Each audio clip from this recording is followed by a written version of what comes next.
آئیے آپ کے سامنے مرحلہ عالمیت سے اردو زبان میں ایک تقریر پیش کرنے کے لیے میں دعوت دیتا ہوں طالب نزیل اسلم کو۔ عنوان مدارس اسلامیہ امن و شانتی کے گہوارے۔ اس موضوع پر طالب نزیل اسلم آپ کے سامنے خطاب فرمائیں، فلیتفضل مشکورا۔ السلام علیکم ورحمۃ اللہ وبرکاتہ۔ الحمد للہ رب العالمین والصلاة والسلام على سید الانبیاء والمرسلین نبینا محمد وعلى آلہ واصحابہ اجمعین، اما بعد۔ اعوذ باللہ من الشیطان الرجیم، بسم اللہ الرحمن الرحیم۔ من قتل نفسا بغیر نفس او فساد فی الارض فکأنما قتل الناس جميعا۔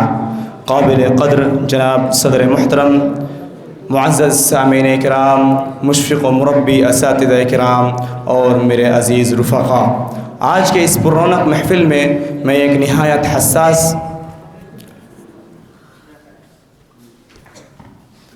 نہایت حساس موضوع پر چند باتیں عرض کرنے کی جسارت کر رہا ہوں، وہ ہے مدارس اسلامیہ امن و شانتی کے گہوارے۔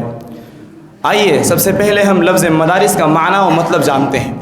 مدارس عربی لفظ مدرسہ کی جمع ہے، جس کا معنی پڑھنے کی جگہ، مکتب، اسکول، پاٹھشالہ وغیرہ کے آتے ہیں، لیکن عام طور پر جب ہم یہ لفظ سنتے ہیں تو ہمارے ذہن و دماغ میں وہ ادارے آتے ہیں جہاں دینی تعلیم دی جاتی ہے۔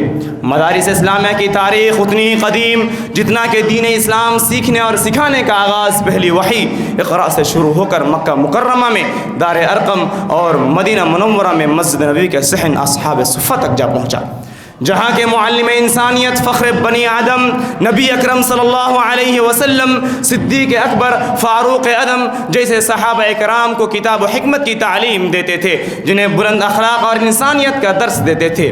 اسی سلسلے کو مسلمانوں نے ہر دور میں ہر جگہ دائم و قائم رکھا ہے۔ الحمدللہ آج بھی اللہ کی زمین پر جامعۃ الہدیٰ الاسلامیہ کے طرز پر ہزاروں نہیں بلکہ لاکھوں کی تعداد میں مدارس اسلامیہ کا ایک وسیع و عظیم جال بچھا ہوا ہے۔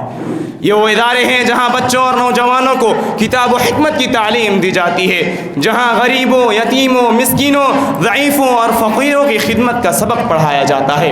اللہ رب العالمین کا فرمان ہے انما الصدقات للفقراء والمساکین، جہاں قتل و غارت گری، چوری، ڈکیتی، ظلم و زیادتی اور ان جیسے تمام برے اخلاق سے دور رہنے کی تلقین کی جاتی ہے۔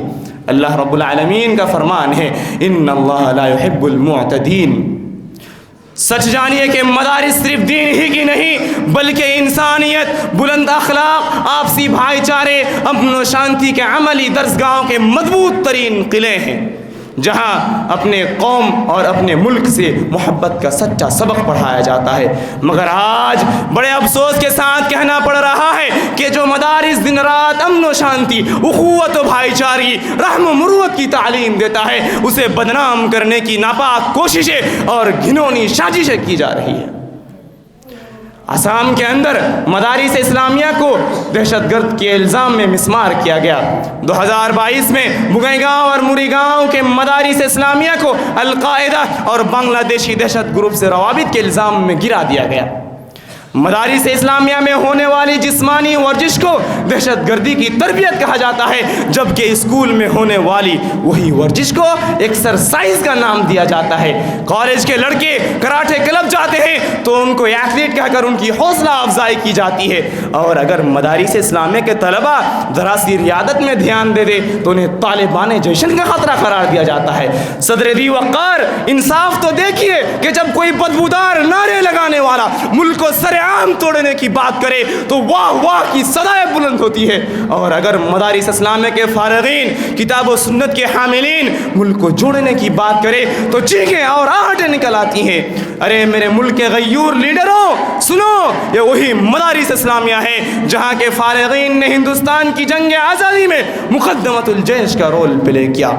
جب وطن عزیز یور فرینڈ ڈونلڈ ٹرمپ جیسے گورے چمڑے والوں کی زنجیروں میں جکڑا ہوا تھا، ہندوستانی ثقافت اور اس کا مذہب خطرے میں تھا، تو اسے بحال کرنے کے لیے انہی مدارس اسلامیہ کے فارغین نے بے شمار قربانیاں پیش کی۔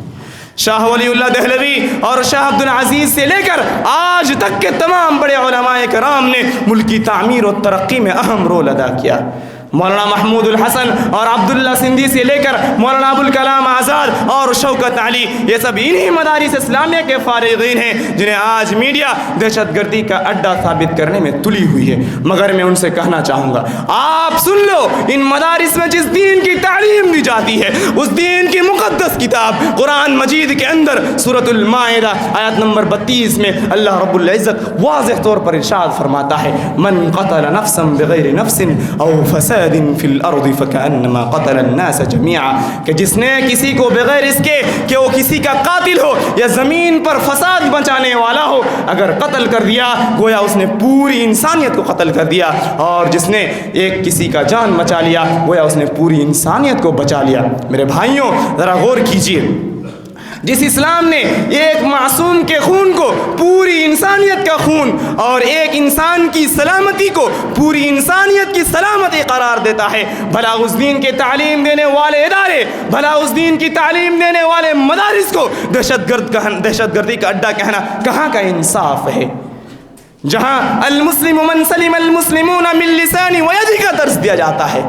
میرے عزیز ساتھیوں اور دوستوں، ہم سب مسلمانوں کی ذمہ داری ہے کہ ہم ان مدارس کی حفاظت کرنے کے لیے اور تا قیامت باقی رکھنے کے لیے ہر طرح کی قربانیاں دینے کے لیے تیار رہیں. خیر میں اللہ رب العزت سے دعا ہے کہ یا رب العالمین تو ان مدارس اسلامیہ کی حفاظت فرما اور دنیا والوں کو ان مدارس اسلامیہ کے مقاصد کو سمجھنے کی توفیق عطا فرما. آمین. وآخر دعوانا ان الحمد للہ رب العالمین. والسلام علیکم ورحمۃ اللہ وبرکاتہ.